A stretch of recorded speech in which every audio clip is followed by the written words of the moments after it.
Hi, everybody. Rick DiClemente with Astrology Unplugged. I think it's 232 today, the episode number. I don't mean the degree, but won't be long till that's true, too. Welcome to the show. Tonight was to be and may end up being a long discussion about progressions, solar arc directions, explaining the difference. And it's all been preempted because what I found out is going on with Eris. Hi, Robert. So what happened is in the past couple of weeks or so, I can just tell when something's off. First, I got to go through my own list of, is this me? Then after a while, I go, that ain't me. This is in the collective. And with Eris, it's just really new and you're just not sure what's going on. So I started feeling dizzy. And then I started feeling, you ever get up from your chair and you start stretching? Well, I was stretching like 10 times in a row. And I figured, what the hell's going on there? Because stretching and unstretching is a Uranian thing. Uranus makes you twisted like a towel. And so I looked and there was Uranus 150 degrees from one of my planets. And it reminded me to tell you that we don't focus enough here in this class, but someday we'll be talking more and more about minor aspects like the quincunx at 150 degrees, the sesquiquadrate at 135 degrees, and many others, because a lot of these minor aspects, when they're exact, within a degree, they're really potent, just like a big planet. So sometimes they're easy to miss. I did want to thank people who have been donating here and there. I really appreciate it. I have to pay every month for the services of Zoom, which I'm very pleased with. And I appreciate you who have donated and encourage others. If you've not, there is a donation button on my homepage, starself.com, if you would like to help out. Now, a couple other things before I get moving here. Okay. All right. Anyhow, I was really wondering what was going on the last few days. And then if you're one of my followers on Facebook, you'll see what my aha turned into an aha yesterday. And I figured out what it was. And what's going on with the aha is this. Let me get this Peggy in a new waiting room. Okay, let's do this. Okay, I'm going to take my time, okay? Because I know it's confusing. This is where the planets are right now. And yesterday I drew a map of 6 planets. 1, 2, 3, 4, 5, 6, all aspecting. All these lines were coming in to Eris. Okay, and you can see that picture. See the diagram? All the black lines, everything's pointing to Eris. Okay, and what that does, that puts tremendous pressure on that planet. But that planet stopped yesterday and started to go retrograde. So that's called a stationary period. When a planet is going along, it stops, it really stirs up things, and we like to make them full of life, these planets. So we say that it gets frustrated when it stops. And I think it does. So now it's going to go retrograde. And of course, that word makes everybody nuts because everybody thinks of Mercury retrograde. And they don't know what to think when another planet's retrograde. So picture this. The big planets go forward for 7 months, backward for 5 months every year. Forward for 7 months, backward for 5 months. So if you have been getting with Eris, if you've been getting with it for 7 months, and 7 months of Eris is let's get ready, let's start to demonstrate, let's do the Black Lives Matter, let's stand up against the police, let's do whatever, let's do what the other side says about guns and all this, and people getting all worked up about schools and about the climate and all that, and all these forces come to a stop. That's what yesterday was. These come to stop. And what that means inside, and there's a lot of debate about this, but I think after you watch it for years, you'll feel pretty safe in saying that that drive in you comes to a kind of a passive halt, and it goes backward to give you a little bit of time to rethink things before you start chopping your machete around. So Eris is going to go backwards for 5 months. And when it did, it hit 6 other planets yesterday. And I don't know about you, but I've had a lot of reports from nutsos the past couple of days. People said, what the hell is going on? I got a lot of people reporting. No one's got their hand in the air except me. So I guess you're not hearing it. You are? Linda's hearing it? We got 2 nutsos here. John's. Okay, we got about 4 nutsos here. Good. All right. Well, the reason why is we're not used to this energy yet. We're not used to it. Only 1 or 2% of all the astrologers in the world are even talking about it or looking at it or even tracing it or putting the symbol on their chart. By the way, the symbol for it has 2 symbols, is like Mars pointing downward, like the Mars symbol for the masculine pointing downward, or 2 halves with a line through it. It's like 2 curves like the Pisces, one straight line and 2 halves like this. So that's the other symbol for it, which I kind of like. So we got to talk about Eris, and the more we have to shove all this talk about progression into the background, then we're going to have to just do it. Now, I have put a document out there for you, and I think you would behoove yourself to get this printed out for you after the show. All my documents for you reside in a place called, all lowercase, starself.com. My website, starself.com/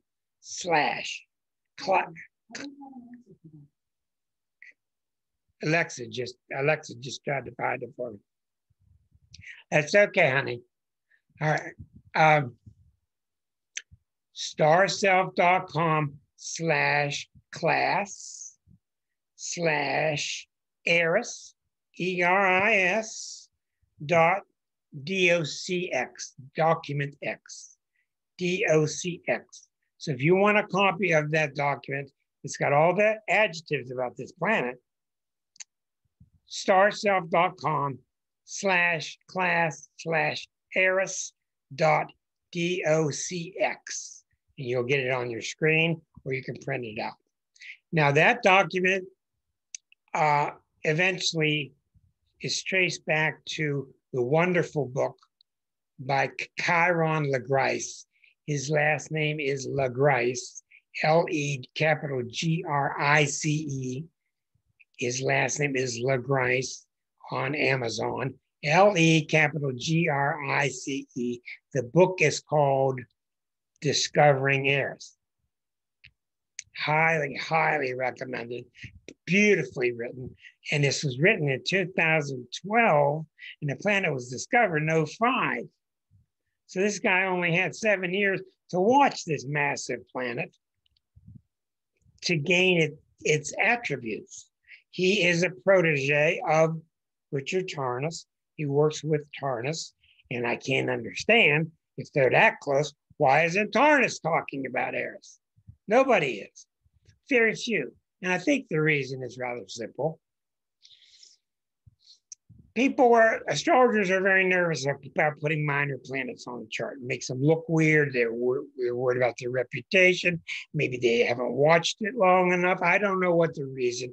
I'm not going to try to pretend to know. But when 80 planets were discovered in 2005, one of them was Eris. And it was the big one. And there were about 5 other major ones. And I don't know about the other 70. So in the 1800s, we discovered Uranus. In the 1900s, we discovered Neptune.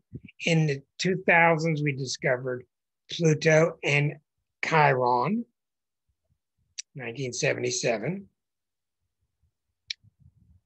In 2005, we got 80 new ones. 2006, I should say, 80 new ones. So our choice was to add 80 new symbols to the chart, which would have been just insanity.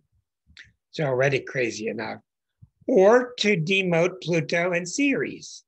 Ceres, C-E-R-E-S, is the largest asteroid.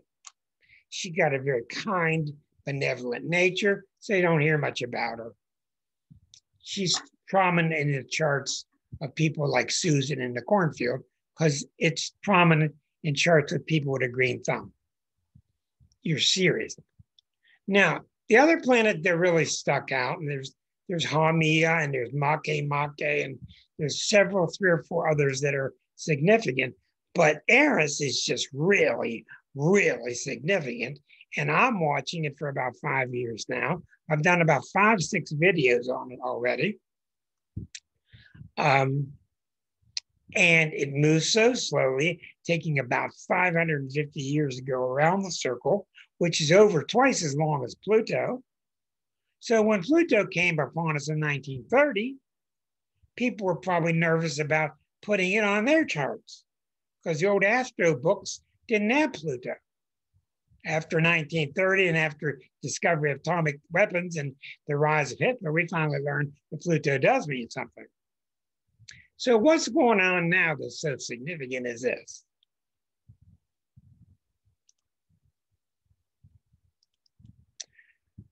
Now, picture yourself. Eris is in Aries since 1921. So it entered in Aries, and it's been coming all this way for a long time. It's got another 25 years till it leaves Aries. So if Eris is on you, it's going to be on here for about 20 years. It moves very slowly. But when a planet moves very slowly, you don't get all freaked out about it because it's going to be around a long time. You've already been dealing with it for a long time in the subconscious mind. But it just so happens that she was not discovered by a person with a telescope till 2005 and 2006. And when she was discovered, Pluto was back in Sag. So now it just so happens that she's square to Pluto.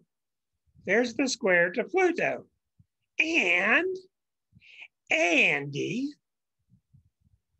when Pluto gets to 27, that's where Pluto started in the United States chart. So not only that, Pluto and Eris are really, really similar. Okay, translation. We're in a lot of trouble. Okay. It's not that Pluto and Eris are here to hurt us. It's here that Eliza and I have been talking a lot about this lately, and I'm much more reactionary than she is. This is major, major, major, big time, massive era changing. It is so big that I think it is the end of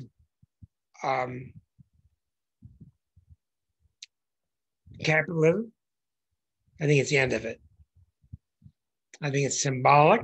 I think in a lot of ways it's the end of this country unless we act fast. Unless we act fast. Now, I don't have to tell you, look around at you.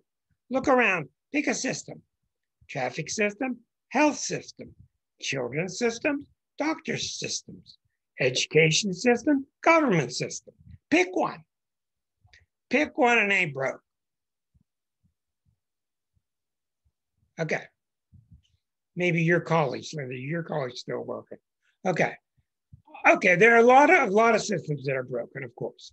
So it's not just doom and gloom. That's not what this is about.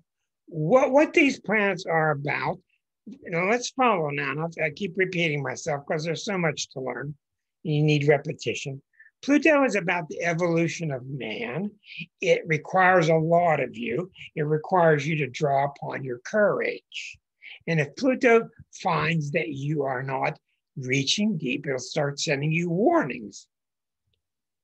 Bumps, wrecks, injuries. And the warnings will get more severe each time it gets more severe, or depending on how your natal chart is. I don't pretend to know everything about Pluto. But eventually, Pluto, if it's going to either help you and you're going to put a reins on this big horse and use its power to go plow Susan's cornfield behind her.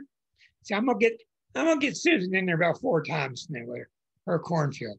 And that's what she gets whenever she gives me a real background like that. That ain't phony. That's a real cornfield. But what Pluto does when it finds you're messing around, and I don't have to tell you, think about the people you know. We're not in any hurry here. Think about the people you know, your relatives, your friends, your loved ones, the ones you don't like being around. Think about the people you know. And what's happening is the people who are getting the balls, the courage to pick up their passion and their courage and get with it, Pluto's really helping them. It will help you in all kinds of ways, mostly by aligning you with powerful people, powerful corporations, more money, whatever. But if you're not, what Pluto does is it starts separating you from your support systems. That's what it does. It's not going to allow you to keep sucking from the collective. Pluto's job is to protect the collective. And one of the jobs in the collective is the garbage man or woman. You don't see many garbage women. I guess you get a couple, but let's be fair. So when the garbage gets so high in New York City and the whole city's going to shut down, you're real happy these guys and gals are coming by and removing the garbage. That's what Pluto's job is. Now, let's transpose over to Eris. Now, I gave you a document that was written by the part of the documents taken from the book called Discovering Eris. Eris is very dramatic. She's really ill-behaved. She's definitely a she. They say she's the ruler or a ruler of Libra. I see part of the reasoning there. Certainly Venus remains the main ruler of Libra. We are in an age when we're starting to wonder about whether some signs have dual rulership. One of the things about Eris that agrees with Libra, she loves to argue. Libras love to argue. They call it debating. They call it pleasant talk, nice discussion. They love to argue. And then you'll know you're arguing with a Libra. How can you tell? How can you tell you're arguing with a Libra? Because at the end of their argument, they smile. They know when to smile. They know how to use their charm. Okay? Very smart. They love to argue, and there's nothing wrong with a good argument. Okay? But if you want to have a good time with a Libra, get them into a discussion. And boy, they come to life. They just do. They love to exercise their brain. Okay, let's get a little deeper. Eris is a very powerful mythical figure. And in that book, he spends, Chiron's his first name, Kheiron. He spends a lot of time in the first half of the book dictating the mythological story about Eris. The second half is beautifully written. It's all about astrologically what this planet does. Now, how can you know that when you only watch it for 7 years? Which is pretty miraculous, because usually it takes us 30, 40 years to watch a planet and to discern what its nature is. Because these things can be very subtle and they move very slowly. So hats off to Mr. LeGrace.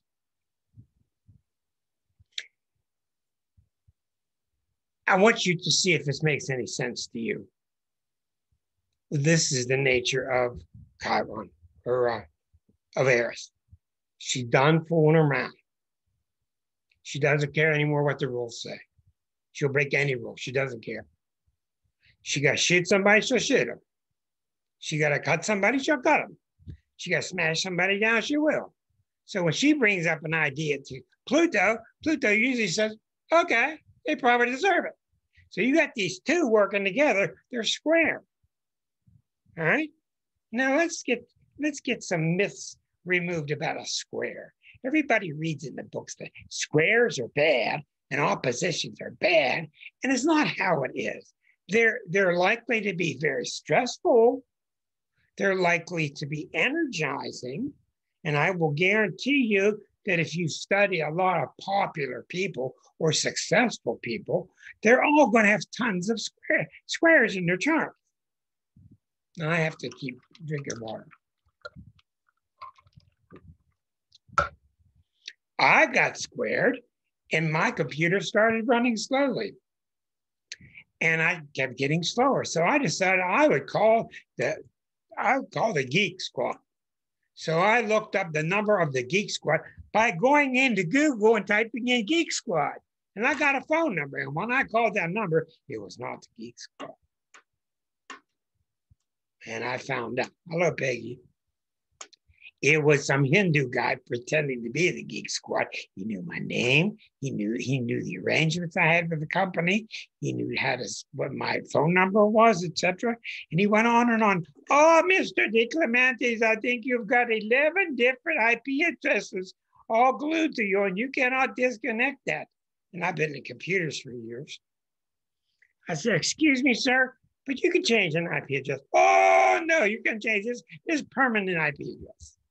The guy, I send you a list of what's connected to your computer, and the government's going to log in and fix them for you. But these several ones you have here, they cannot be fixed unless you rent this machine from us. And this machine will cost you $1,900 to get rid of them. This is just a down payment. And if you return the machine after your problems are gone, you get your money back. And I said, well, how can there be a guy named Mike Wilson living in Bombay? Click on the phone. So I went and I started looking around my computer. I know this is a side story, but that's how it goes, Erica.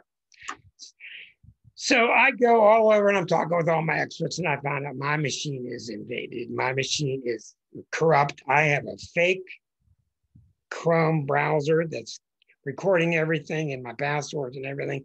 And I could tell he was messing around in subdirectories.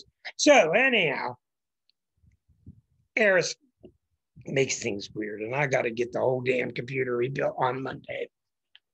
So anyhow, the thing about Eris, she cannot stand putting up with Peter principle. She can't stand putting up with unfairness, and she's done talking about it. Let's say that again. She's D-U-N. She's done talking about it. And if you think the Black Lives Matter is a bunch of chit-chat or they're uprising once again, this is a new era. This is a completely brand new era. We're going to make it. We're not going to make it. Okay, so she can't stand this. And where it goes back to is she was invited as a goddess. There was a goddess, I don't know what it was, a ball, whether it was a ball or some huge party, and she was not invited. She was one of the goddesses. And so she got mad and she formed a golden apple. And she threw the golden apple through the window of the party, and it crashed through, and it was carved on the apple, who is the fairest of all of you. And she got all the females there to start fighting. So she's become known as the goddess of discord. And she doesn't care. And if she's got to do things through discord, more to marry. Okay? She's been in discord the last 6-7 years. So that's what she does. Now, let's mix. And I've been given lists lately of some of the famous people that did famous things during times in history when Pluto and Eris were square, et cetera, et cetera, et cetera. And that's fine. But what I do is this. That's not my thing. My thing is what's going to go on in you when the Pluto in you is going to square the Eris in you. What does that mean? Because I'm a very down-to-earth Capricorn astrologer. And what it means is time's up. Now, with Pluto, I know this. I don't know what Eris. With Pluto, I know for a fact by watching so many clients, if you get with it and you get warned and you get off your butt and you start trying, Pluto will really help you. I cannot say that about Eris. I just don't know what she's going to do or what she's not going to do. But I know she's the one that draws us to the edge of being fed up. Now, when I came up with talking with my brilliant partner, and I'm sure Dr. John will agree to this, I really think that the classical system, the classical problem that's going on right now is this. We're always going to have rich people. We're always going to have really rich people. But what Chiron is trying to do, not Chiron, sorry, Eris. What Eris is trying to do now, and what Eris is going to do, Eris is going to say, you can have some money, but you can't have it all. So we've got a great big Bernie in the skies. We got Bernie Sanders orbiting the planet that's telling us that you can be rich and you can have investments, you can even build your own rocket ship, but you can't have all the money. You can't have all of it to where we're all dying. Okay? And that's what's happening. I'm not telling you anything new. You know it. And the planet's dying. The country is dying because of it until we stop it. And it's rather obvious that the people and the powers that be that have all the money, they want all of it, and they want all yours too. So there's the story with Eris. Now, I don't know about you, but I would think this. Oh, I was on that point with you with this. I was asking you to look around you and look at people you know and stuff. Do you see a lot of people? Raise your hand if you see a lot of people and you're aware of the dynamics that are losing their support system. I'm talking critical stuff. I'm talking about getting unplugged. And I don't mean this show. I'm talking about getting unplugged in the. Lori raised her hand. She did the official raising the hand. Rob Robert knows one. Okay. This is all natural. This happens from within. This doesn't happen from some planet watching us. You know what I mean? Like, let's just pave a picture here of you and a family, and you got a weak link in the family, maybe somebody who's troubled or whatever it is. But after a while, the family gets to a point where they just have to do something different than what they're doing.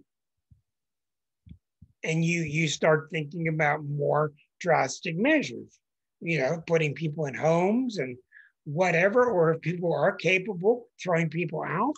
That's the kind of stuff that's going on now. Okay? And that's a very natural process. When you watch nature, if you're one of those ants out there working with the anthill and you're not covering you're not carrying your weight, I think something's going to happen to you.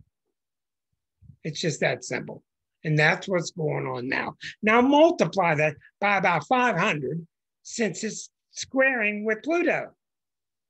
You don't just have an exponential growth here. You've got phenomenal growth, and put it right next to the fact that this is the Pluto return of the capitalistic country of the world. So I think it spells rather ill for the capitalistic system. I'm not advocating communism, socialism, anyism. I don't know. I'm not that kind of scholar. I don't understand enough about it. But what I do know is what's happened with us is we have lost our way because we have not followed our intuition. We've not followed our intuition, and we have gotten off track of our mission statement. In the 40s and 50s and 60s and 70s, and you talk to people about the United States mission statement, and they proudly pointed at Statue of Liberty, and they were really proud about, bring me your poor and you're hungry and all. And now you look around and you just don't hear that. And a lot of people just aren't sure. They're just not sure. Well, Pluto doesn't smile on you very well if you lose your mission statement. It does away with you. He says, if you can't keep up your own mission statement, what's the use of having you? I am the garbage man. That'd be a good song, wouldn't it? I am the garbage man. I am the walrus. So anyhow, I don't have to tell you, we got a lot of wonderful people working on the problems, et cetera, et cetera. On the other hand, we got a lot of the dark side of Eris that's trying to just stay as chaotic and discordant as it can be. And this is not good enough to have 51 yachts. You got to have 52 yachts or 52 mansions. So it's all hitting the fan now. You can see it with the legislation that's going on all throughout the country where we're fighting for the right to vote. I think maybe we should be able to vote here in 2021. So all this silly stuff's happening. That's the story. Now, the reason I want to remind you, the reason I brought up intuition is this. In 1965, the great Uranus-Pluto conjunction at 18 degrees of Virgo, in October of 65, the meaning of that degree, in the translation by Dane Rudger, it was that we needed to start learning to draw upon our own intuitive powers. And what does that mean? That's not magic. It's not an orb. That's not a reading palms. That's drawn upon the God self, drawn upon the God self inside you, whatever you call it, the wisdom inside you. And we saw where that was tested recently, because the Uranus-Pluto that conjuncted in 65 eventually squared itself 2012, 2013, 2014, 2015, around then. And that's why you had to recall these types of trials and tests. You saw voting rights go down. You saw Black rights go down. You saw health rights go down. You saw a failure of a lot of things that were born during the conjunction of 65. So everything's up in the air now. And what we're really seeing during our Pluto return, etc., we're seeing the question, what kind of country do you really want to be? And it's nothing more complex. People call me, I thought, what can I do? What can I do? What can I do? What's going to happen? What's going to happen? I just ask them, what do you see? What do you see? What do you want to happen? Don't look to me. I'm just here helping you understand what the planets are saying, indicating. What do you want a country that's got Jeff Bezos taking his own aeroplane into space? Is this what you want while his workers are getting pennies on the dollar? Do you want a country where your Black friends are walking down the street scared shitless? Just so they can walk home? I don't. So that's what Eris and Pluto are doing. And I'm gonna bring this to completion by telling you this is extremely rare.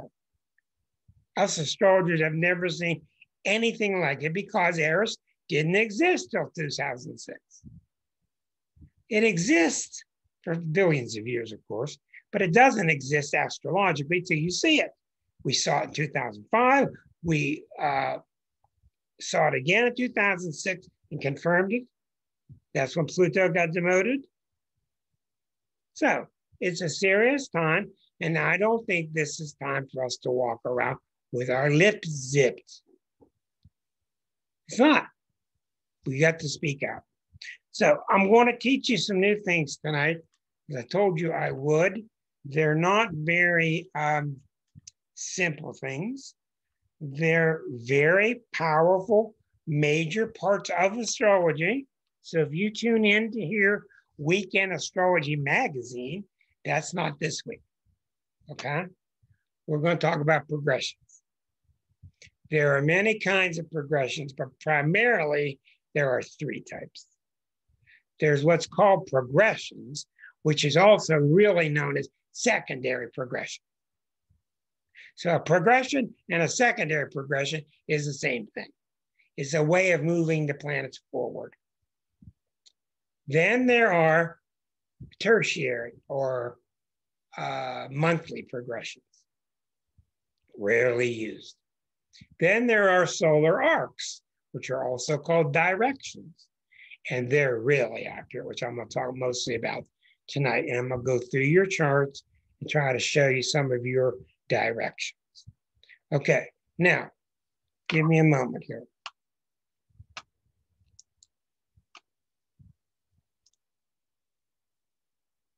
I want to show you a graphic of the ephemeris.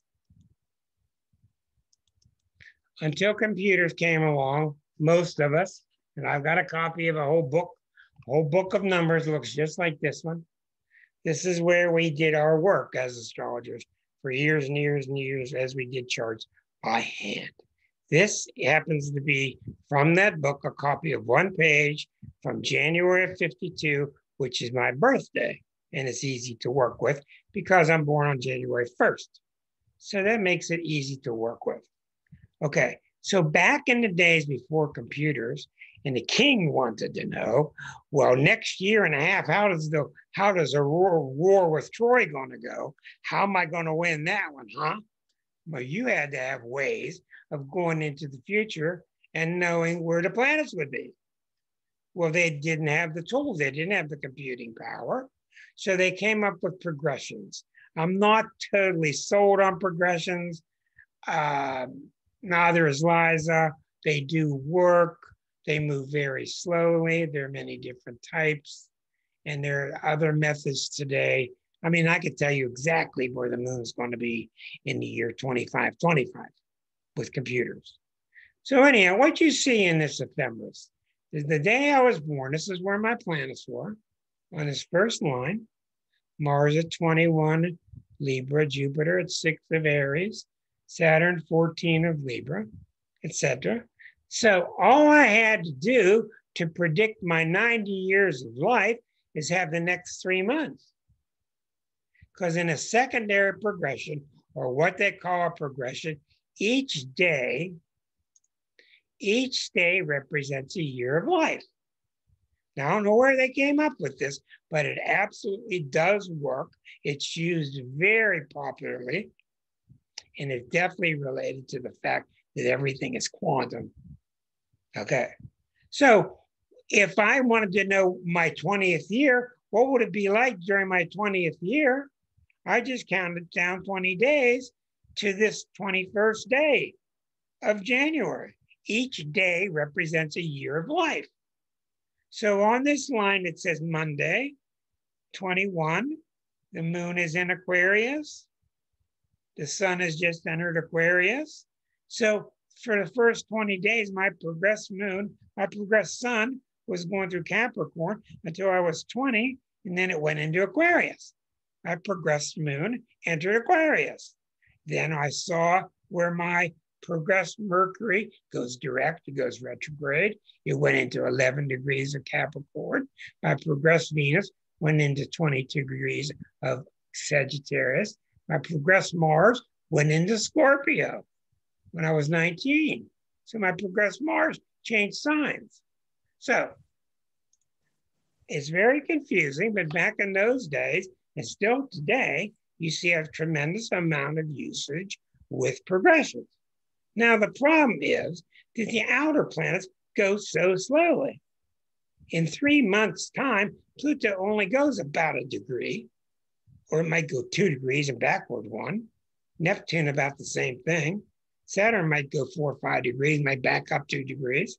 So in your life, that progress chart's only moving a little bit. Now, you want to really get confused? Let me show you what this is like. This is what, let me get a chart on the screen. Okay, I've got to shut off some microphone somewhere. There it is. Okay, now, let me call up my chart.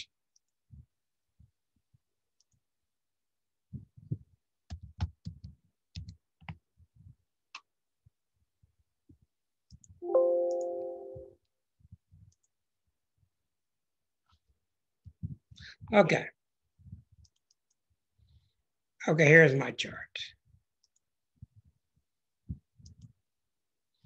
Now get ready for this one.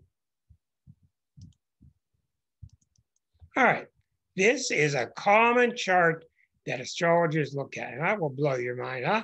You didn't have enough looking at one wheel. Now you got 3 wheels, or you can have 4 wheels. In the middle is my birth chart. It never changes. Now it tells you in the second degree ring, the second ring is the secondary progressions or the progressions. So my progressions are in the second ring. The third ring is my transits, transit charts in the third ring. This is where the planets are right now. This is where the planets were at birth. This is my progressions. So in my whole lifetime, look at the difference in these 2 wheels here. My whole lifetime, 69 years, Pluto's moved this much. Or in 69 days after my birth, Pluto's moved that much. Saturn has moved a little bit. Neptune has moved a little bit. Okay, the sun has gone from here all the way down to here. So the sun has progressed 69 days, 69 years. So it's gone down to here. The moon goes around, I think, every 19 years. So the progressed moon is pretty important. So that's what most astrologers focus on, that, watching your progressed planets. So I had this fabulous astrologer way ahead of her time in the 1970s tell me that transits hitting the birth chart don't matter. I said, what do you mean they don't matter? Of course they matter. She said, no. All that matters is a transit hitting a progression that's hitting the birth chart. So in other words, if I counted down 10 days, 20 days, and I saw my sun progressing into Aquarius, that wasn't that meaningful unless the transiting body was going and hitting that planet also. Now that works. But I said, yeah, it doesn't work. No. So I did tons and tons and tons of research, and I found out that I was right. I'm not trying to disprove her, but transits to the basic natal chart do work. Almost everything you hear in this class is transit versus the natal chart. You okay? You okay? Good. All right. So I'm not sitting here trying to teach you what progressions are because it's very confusing. Let me show you another thing that you can do with progression. Watch it. You can call up your chart. Now, I'm going to get out of this chart. I'm going to just go back to my birth chart. All right. And this time, I'm just going to progress the chart. It says here, what do you want? Secondary progressions, which are progressions. And now, you remember when I told you that all I had to do was go down 69 days, January 1st, 1952, count down 69 days, and those planets are where my progressed planets are. That's what this is. This is where the planets are 69 days after I was born, approximately. Okay, so you see the sun has progressed from 10 Capricorn all the way through Capricorn. It's gone all the way through Aquarius. It's at 20 Pisces.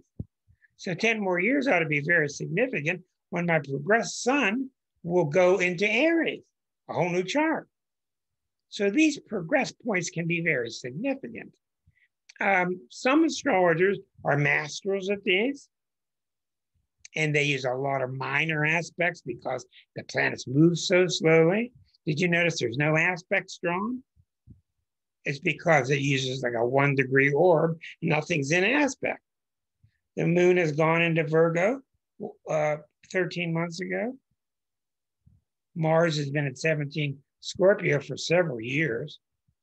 So this is where my progressed planets are.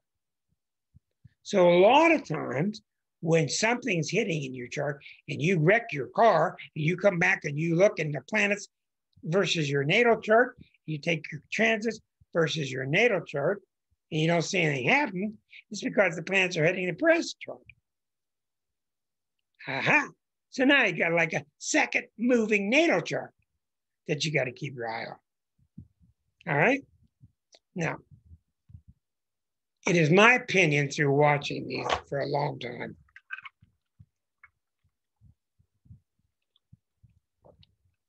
Your job is to make sure the red light is still blinking in the top left corner and that we're still recording. So Erica, that can be your job. Because when I'm looking at the full screen, I can't tell. And I do believe she did say we're still recording. Okay.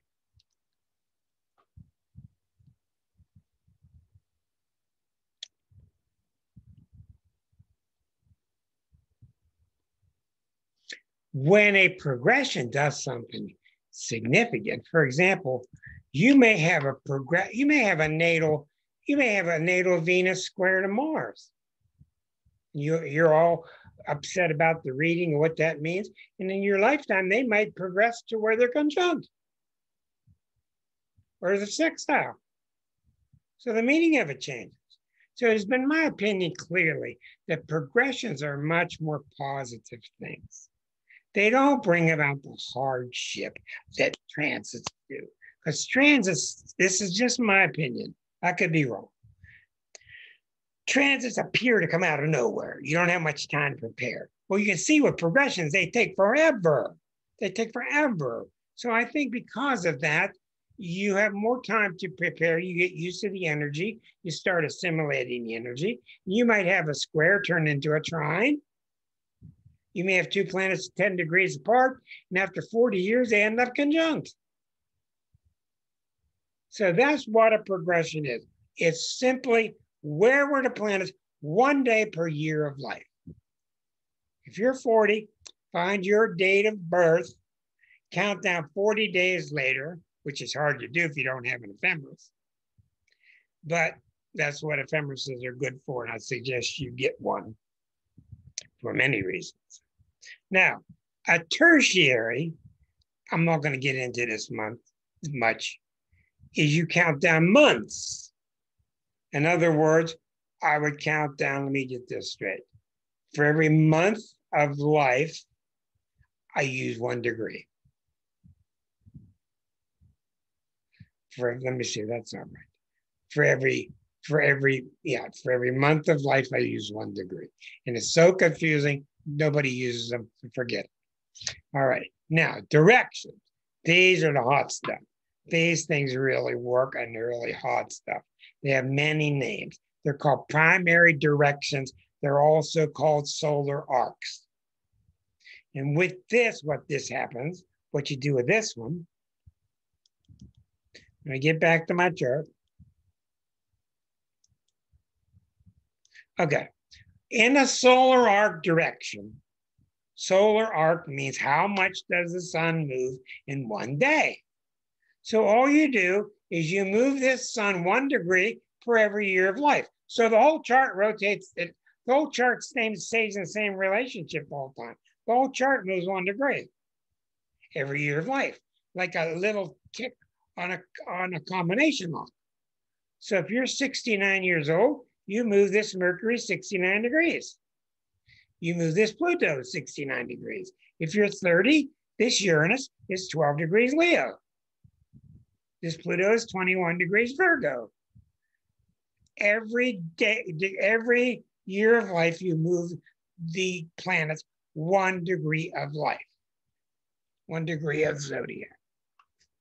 The reason it's called a solar arc is, we don't get perfect circles. The sun does not travel in a perfect circle. So therefore, everybody's sun travels either 58 minutes, 59 minutes, 60 minutes, or 61. And that can make a difference after 69 years.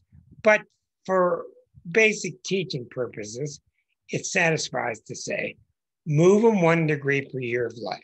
So for instance, when I was 8 years old, I had a lot of major things happen when I was 8. When you look at this Saturn is 7 degrees away from Neptune. So started around age 7.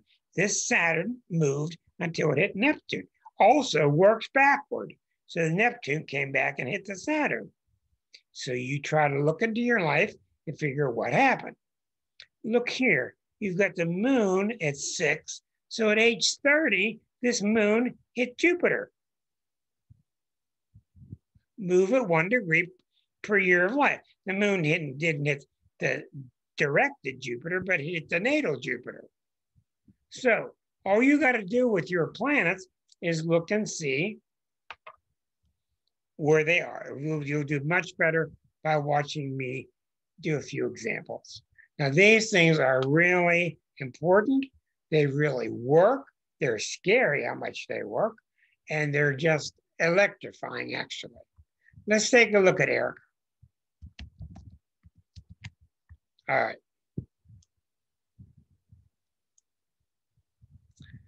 right. With a K.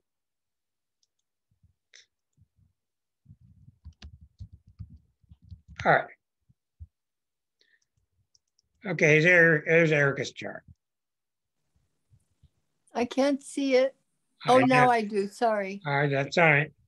Now, okay, what you mainly focus on, I think you're like this, John. I'm trying to get my,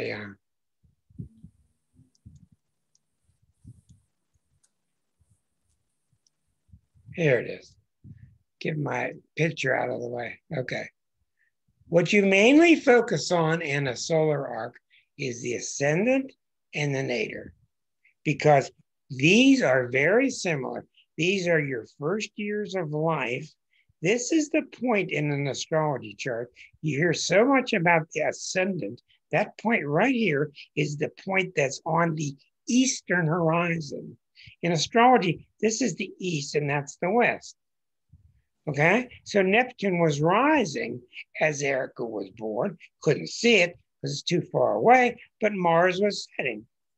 Mars was coming down. The sun was setting down. And you could see she's probably born about 4 o'clock in the afternoon. And 5:30. You see she's born at 5:30. Okay, so the sun was setting. Sun is here at noon. Sun is here at sunrise. Sun is here at midnight.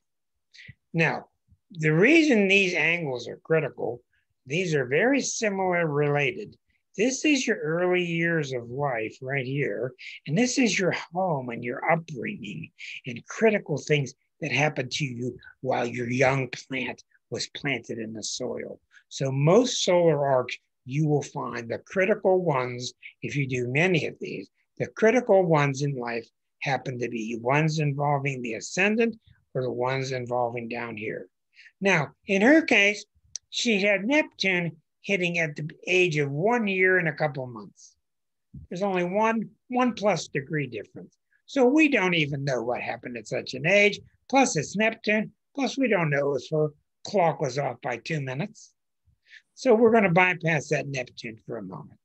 Now, what else do we know? We see that Eris, we're moving everything 1 degree per year of life. Eris was 6 degrees from Mars. Okay, now Eris was 6 degrees from Mars, even though it didn't exist, it did exist, and she is an Aries. She's a Taurus. She's a Taurus, there's a lot of Aries. At age 6, Eris collided with Mars. So you take the meaning of these 2 planets, you look at what house they're in, you might even look at what sign they're in, and you try to determine what happened. Okay? Now, it can point to a lot of events in your life, such as... Did it go into the 7th house? Is that what happened? No, this is something, This is something else. Oh. Now, for instance, the other day I had a woman and I was dealing with Saturn, and I saw that at age 33, Saturn was going to go into her 9th house. Not by transit, but by solar arc. And I asked her what happened at age 33. What slowed down your education? Slowed down Saturn, education, 9th house. Oh, that was the year that I had to quit following this path and I didn't have the money to continue school anymore. Now, there is a man who's just deceased one of the most famous astrologers ever in America. His name was Noel Tyl, T-Y-L. I believe he was Australian. Yes. Noel Tyl, T-Y-L, an Australian opera singer. He was an Australian opera singer. Okay?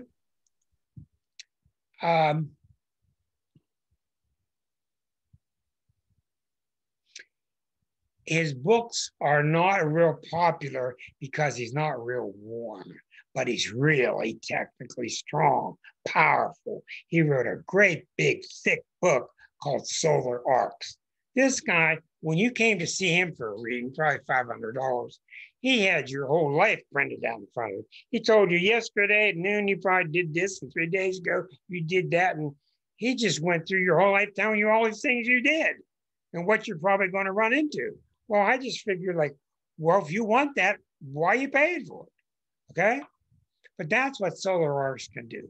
They can talk about all kind of intimacy between the brother-in-law and the sister-in-law and the job and all that stuff by advancing these planets. Once again, you're moving all the points on a chart 1 degree per year of life. Now, let me show you some more. Okay, back in Eric's chart. All right. Since we don't have planets near your nadir, I'm going to start looking for sensitivities. Erica, at age 8, your Saturn hit your Pluto. Now, what's really common with that is it's not on the angle, but it is 2 really important planets. Something happened to your dad. That doesn't mean your dad died, but your dad could have had some serious ailment. Your dad could have gone through some serious events in his life. But when Saturn and Pluto conjunct in a chart, they're indicative of some rather serious moments. Usually it's something like something happened in your family and Erica all of a sudden had to become the mother. She had to grow up faster than an 8-year-old would, had to start taking care of the younger ones. Okay? It all depends on how you combine the planets. And then if you go further, Saturn is 14 degrees from hitting the moon. So Saturn at age 14 hits her moon. I'm sure she's running into something's going on with the female period in the physical body. And probably wondering what's going on in her life. She is in the house of friendships and groups. So age 14 was probably very significant with that kind of situation. Another thing, if you just keep walking around the chart, there's millions of these things. Uranus hit the midheaven. We have a 9-degree midheaven. So Uranus got 11 and 9. At age 20, Uranus hits the top of her chart. Uranus in Gemini carries with it the Gemini nature, hits the top of the chart. What do you think she did? She didn't stay home. She went out exploring to learn stuff. She went out learning, chaos and fun. Now, when Uranus hits something, it's always sudden, it's exciting. So you start combining the keywords. And you don't need many keywords to work with, just a couple. For example, I see a lot of rapes in charts. And about 1 out of 3 people that I see it, maybe we talk about it, maybe we don't, but about 1 out of 3 women I've talked to have had that awful experience, and it's just horrible. Now, a lot of times I see it and I don't bring it up, or I got a sense whether I bring it up, or maybe it's a big deal to talk about, maybe it's a subject I don't. But for instance, I'll see Mars near Pluto, that's their big one. Okay, maybe Mars near Pluto is at age 9. Horrible. Maybe what I do, I want you to please keep your microphones muted, will you? Thank you. I just get all this sound on my machine. Now, I got an adult with me, but I see at age 8 a possible rape. I even see these in the 12th harmonic. So what I do to them is I say, well, when you were 8, were you around a real strong male type? And that's the hint to them. And if it was a rape, they don't want to talk about it. They just say, no, there was nobody there. And that's fine. We don't injure their feelings. Or they'll say, yeah, I had an inappropriate uncle touching me. And we see, AJ, how it happened. Your timing can be that specific. It can come down to the day. That's how accurate these things can be. Let me just keep going and showing you how many of these you have in your own chart and how you go about looking at them. All right. So at age 3, this sun got to 10. At age 3, it started squaring Pluto. You see it? So what does that mean? When your early planets hit Pluto or Saturn, what usually happens from my investigations is the child finds out about death prematurely, like watching Old Yeller or reading a story where the dog dies or seeing a death in the family. I mean, they just get introduced to mommy ain't coming back. Or if a solar arc directed planet hits Saturn, maybe you have to grow up fast and start raising a family, or maybe daddy leaves. So you bring the meaning of the planet that's hitting the other planet. Doesn't matter which one's going that way or going that way, because everything's moving 1 degree. Now the solar arc chart, my chart looks exactly like it does, only it's rotated. Because all the planets stay in relationship to themselves the same way. But when you're working with solar arcs like this, you can move one planet over a stationary point. For instance, you might take this Mercury, bring it over the sun. Now use your mind now. This is the mind. Here's the sun. You see it's 11 degrees till Taurus, and then 7 more. At age 18, all of a sudden, Erica, and you give yourself a year either way.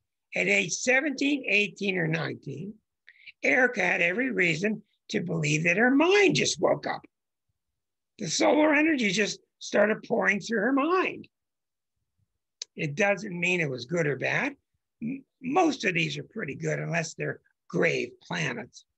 But I can guarantee you around age 18, maybe some of the things that Erica couldn't get, all of a sudden she started getting it.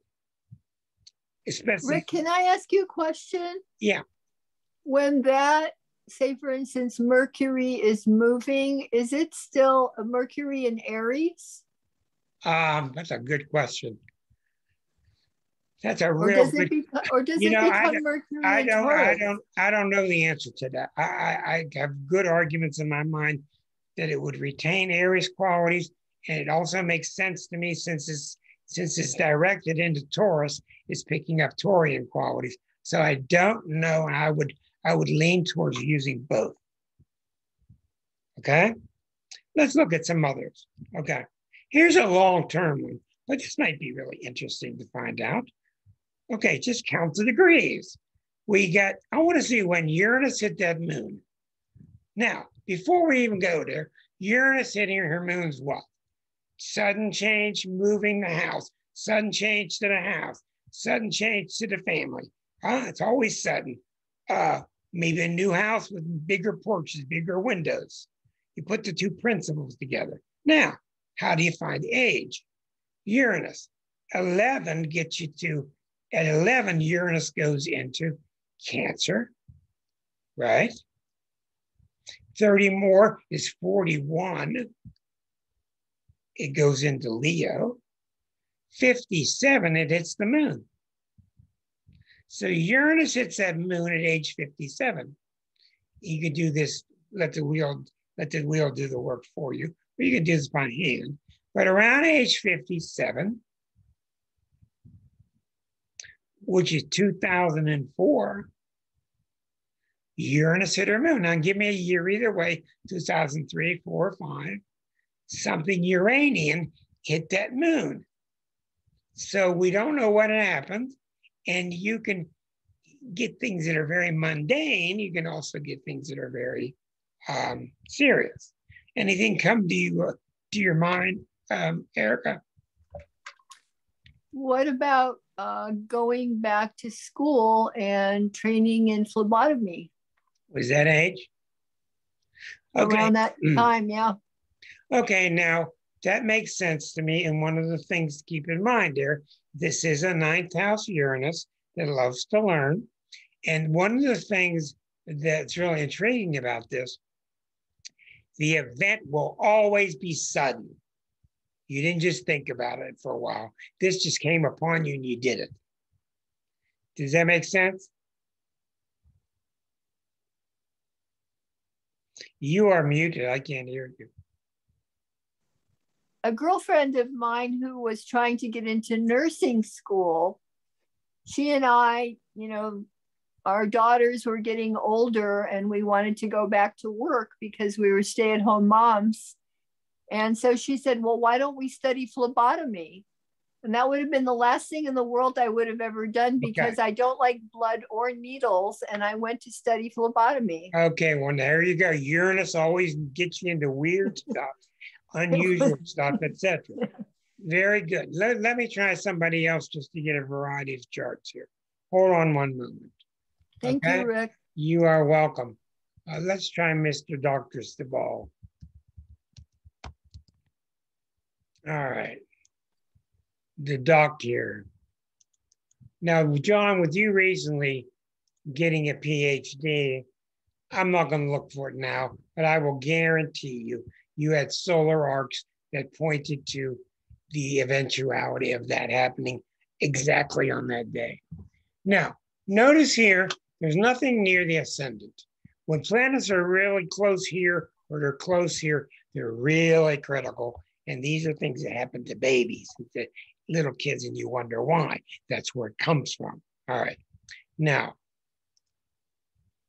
let's take a look at this. Well, what would you say somebody with Neptune hitting their moon? Something cloudy comes to the family, something unsure, uncertainty dealing with a woman. I'm not sure. The only thing that's going on here, very delicate age. The person's 13, person's 19 years of age, probably just starting to date. Did you start to date a Pisces woman? Actually, I haven't dated too many Pisces. Okay, all right, or a Neptunian type. But yeah, at age 19, Neptune hits your moon. It is in the house of work. But what happened with you and female types around age 19? Well, there was a Sagittarius I kind of dated at that time. Okay, now at that time, Neptune is in Sag. Did you find her to be somewhat confusing? Yes, I did. Okay, why was she confusing? There were parts of her background I didn't know. Internet was also a lot more innocent in these days too. So yeah. Okay, but it's interesting for all of you. I'm showing you all this so you all can do this to your own charts. Now, for instance, if you did Pluto to Uranus, that would tell you something, but your whole age group, there comes the green eyes. There's Marcia's cat with the green eyes. Pluto hitting Uranus would be something that your whole collective or your whole high school class had happen at the same time. Yeah. Look here. Look, I'm looking for intriguing ones. What would happen when Eris hit that sun? Okay, that Eris is 16 degrees plus 6, age 22. And with that powerful Eris hitting you, I would think that you got really all of a sudden politically involved. Age 22. Yeah, I think that sounds about right. You get fed up with something, you want to do something. Yeah. Okay, very intriguing. The good stuff too. Look at Jupiter hitting your ascendant when you're 13.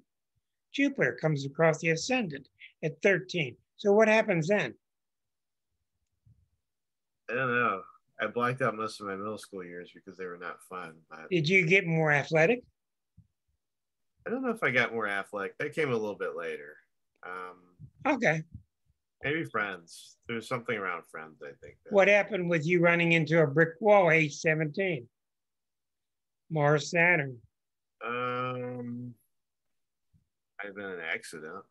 Maybe. Did you? I don't think I hit a brick wall, though. I think I hit Okay, it also works through opposition. I mean, this can be very complex. In other words, you can progress Pluto to the 6th degree here, and it's opposing the sun. Yeah. Huh. So these directions are really progressions, but they're really called solar arc progressions or solar arc directions, primary arc directions. Everything's got 100 different names. So watch this, because Pluto's a big deal. When does Pluto get to 6? Pluto got to go through 16 degrees of Libra and then 6 more. So at age 22, Pluto opposes your sun. So that's again the 7th house relationship. That would tell me that at age 22, you dug into a relationship that was much deeper than normal. Oh yeah. Oh yeah. Okay. And with it came the kind of I'm yours, you're mine type of thing. It was with a Scorpio. Yeah, it's with a Scorpio. And with a Scorpio, almost all relationships with Scorpios go like this. They're hardly ever equal. There's somebody's dominating the other one. Let's try Leslie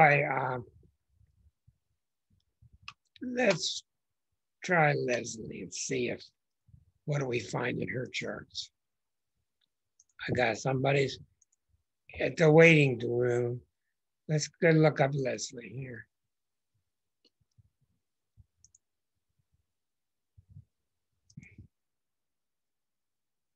Okay, Leslie, we're going to take a look at your natal chart. Okay, some interesting possibilities here. In your birth chart, what we're looking for mainly is stuff right in here and right in here. Nothing there, but we do see your home life. This is your home life, your emotional life, your family at age 18. Now, when you got, how do I put this? There's few things in astrology that are more disparate than the home life and Uranus. Oh, got the green eyes looking at me again. Oh, she got beautiful eyes. So we see some like a sudden break with the home, sudden change with the home. And that usually happens at age 21 when Uranus is square to Uranus. But yours happens suddenly because you're directed nadir conjuncted Uranus. So what happened around that time? Can you recall? I feel like my big break really happened right after I turned 19. Okay. That's when I give me 1 degree. I'm trying to find you on the screen here. What happened briefly? Well, that's when I stopped coming home for the summers from college and then started living at the beach, which was a whole different world. Yeah, it was I did the same thing. Big change. Wild World, Ocean City, Maryland, right? Yeah, and it was probably around February. I mean, of course, I'm born in February. It's probably around February or March when I made the decision to go. Okay, now another thing. Now here's an interesting one. When you were 6, just under 6 years of age, Saturn ran into your moon. Now you may not have had anything. You may have had some big problem with your stomach, which is the moon. But what's more likely is father had some incidents. Also, when Moon and Saturn are together, the mom and dad can end up fighting or something like that can happen at age 6. So you didn't even know it's happening. But that's one way. It was around the time my parents got divorced. There you go. Okay. See, it's not uncommon for these kind of occurrences. And when you have something major happen in your life, it will show up in one of the directions. You can progress a planet until it's trying to something else. You can do any, and there are no rules. Other intriguing stories to look at here. We got a very sensitive Neptune at the tip of a T-square. So let's move your descendant. Your descendant hits Neptune. Now you're very young. You're under 8 years of age, but all of a sudden you're having relationships with boys. Could be writing a note, who knows what, but it was confusing. Does that make any sense to you? Around age 8? It does, actually. Yeah, and it doesn't matter what it is, but it's when Neptune gets there, weird things happen. You're not sure how to categorize it. Even somebody, it could even be somebody trying to get you to take a drink of liquor with Neptune involved. Yeah. But it can. Yeah, it wasn't liquor, but it was something with the neighborhood kids. Yeah, okay, and the reason that was more likely is because your Neptune is so sensitive, it's so powerful here. Now watch this. This ought to be intriguing. You being a very positive Aquarian, let's progress that sun to its Venus. This is amazing. It even works backward. I mean, it's just unbelievably powerful. And this no-till book, he just takes people apart. It's just unbelievable what he can tell about what you did. Okay, so you got 15 degrees to get through the rest of Aquarius. Then you got 23 more degrees. So you have 38. You're age 38 when the sun hits Venus. And don't tell me that was Cliff. No, I mean, Rachel would have been 2 years old by then. So I'm not sure how that would relate. I was 36 when she was born. You're 36 and this is 38. Okay, Yeah. so you're getting the idea of what to play with. Okay, now this is why, for example, Mercury is opposite Uranus by 1 degree. This is why a 1-year-old starts coming down with weird things in the nervous system. Everybody in the world trying to figure out where it's coming from, and it's in a solar arc. It can happen to you when you're days old, a couple months old. So anyhow, let me just wrap this up. That's why I told you about the progressions. They can make you get early days of migraine headaches, yes. But when I was about 38 was around the time that I had a breast cancer scare too. I didn't have it, thank goodness, but I went through a period where I might have. I had to have some surgery. no, but you were 38? Yeah. Okay, so Rachel was about 2 years old when it happened. Neptune at 0 degrees of there, and you'd have to look around to find it. And there are all kind of tools that find these things for you. But anyhow, I was just thinking of being 38, things that happened when I was 38. right, Venus hitting the ascendant. Usually the moon is involved with breasts. Moon is 7:34. Anyhow, I'm gonna wrap this up now. So what you're seeing here, the main things in astrology are the birth chart, the progressions of most people will put your progress chart second. I won't, but they will. I mean, most astrologers. I just don't do it. I don't see it. My progress charts have caused many things. I've seen a lot, but I get much more satisfaction from the harmonics. Most people have natal chart, progress charts. Where's the transits? At any given moment. Return charts are very accurate. A return chart, once again, is a chart of one of your birthdays. And it forecasts the whole next year. Very accurate. Beside that, people do a lot of composite charts, putting two charts together, your sun, my sun, find the midpoint. And that chart tells a lot about the couple. Sometimes when I am getting a rocky start with somebody and I can't get a feel for them, nor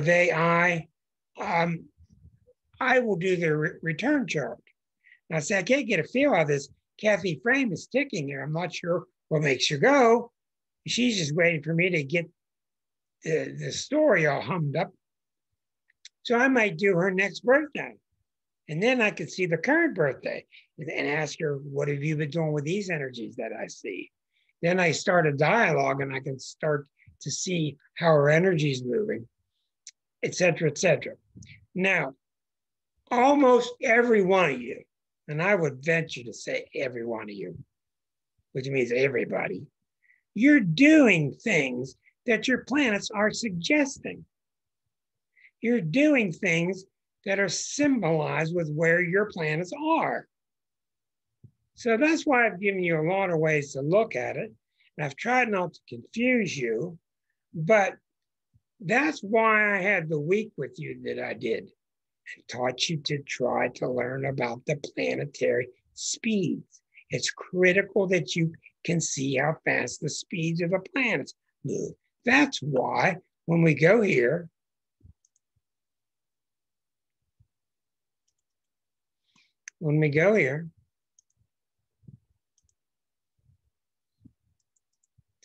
that's what separates you seeing this map and being confused about it.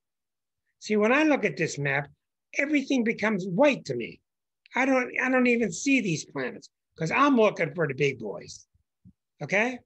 At first, I'm looking for where's Pluto, where's Eris, where's Neptune. Okay? Bingo, bingo, bingo. Here's Pluto, here's Eris. In my mind, the rest of this stuff doesn't even exist because I know how fast it goes.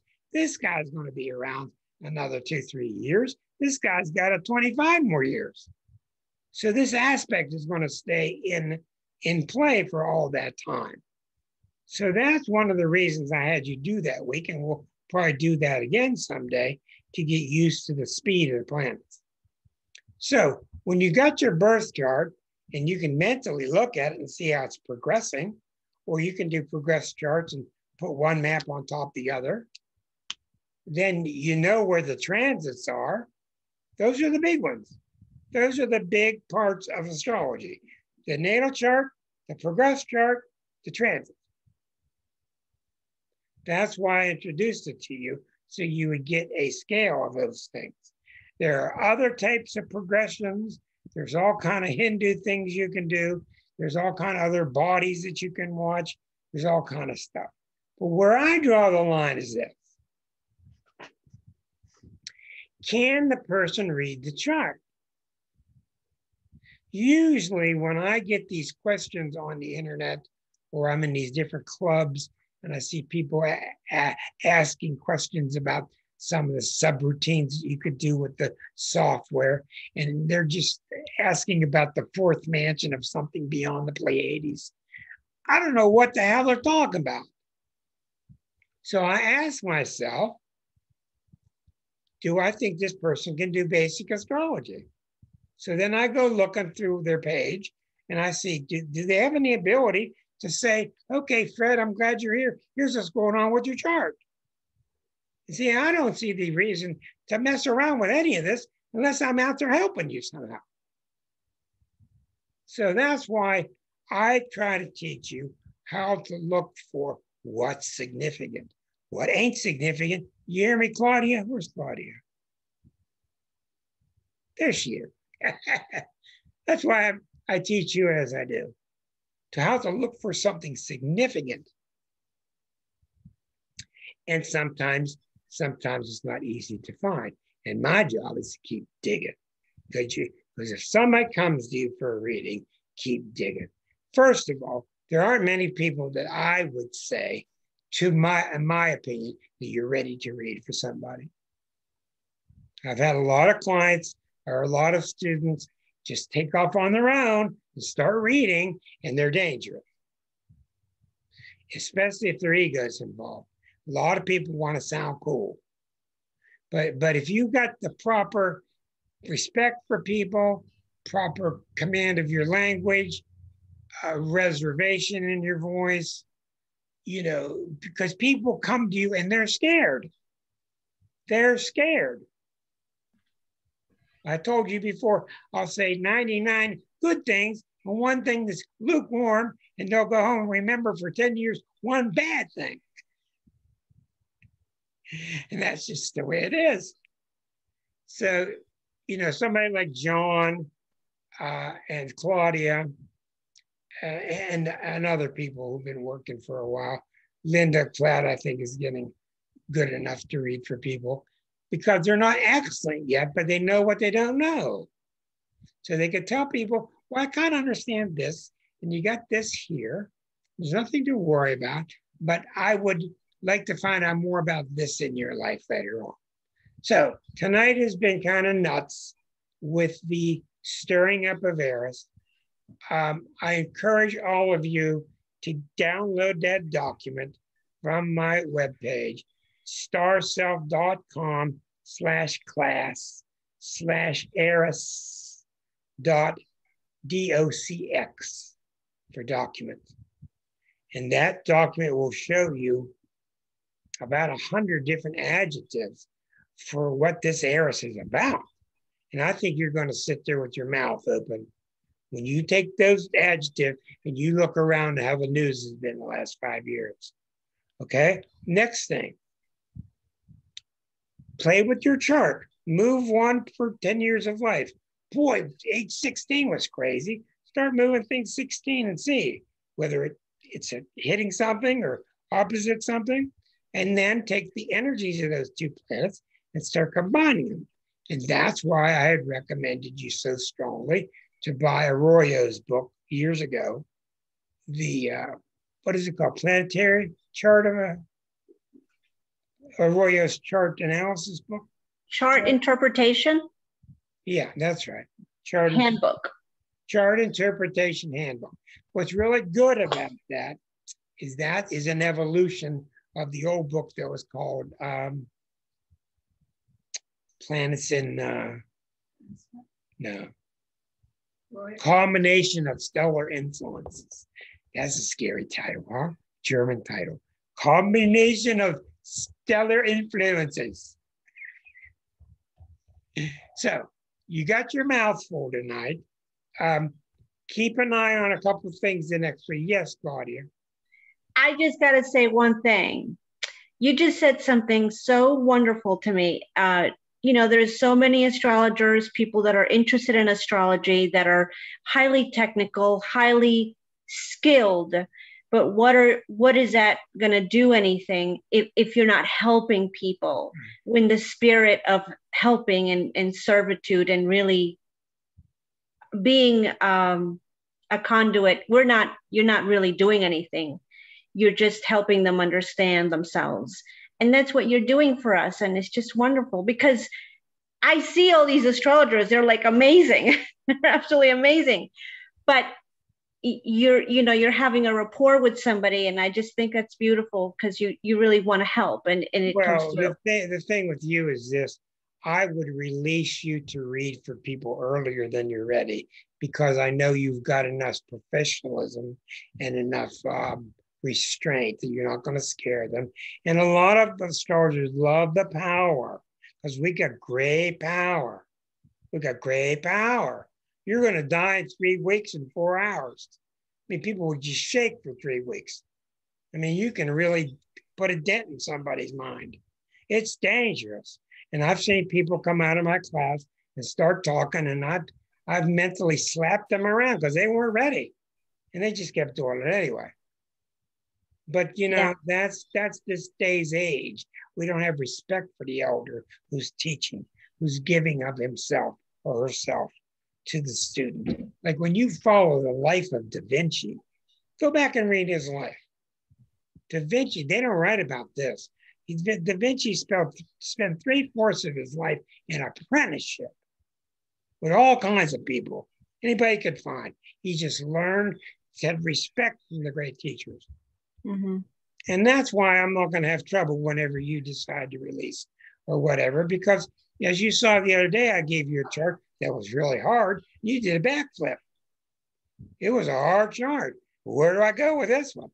Because I still get charts that are really, really tough. And you got to have a combination of keep trying, but not get discouraged. Yeah. This is our ending to Astrology Unplugged.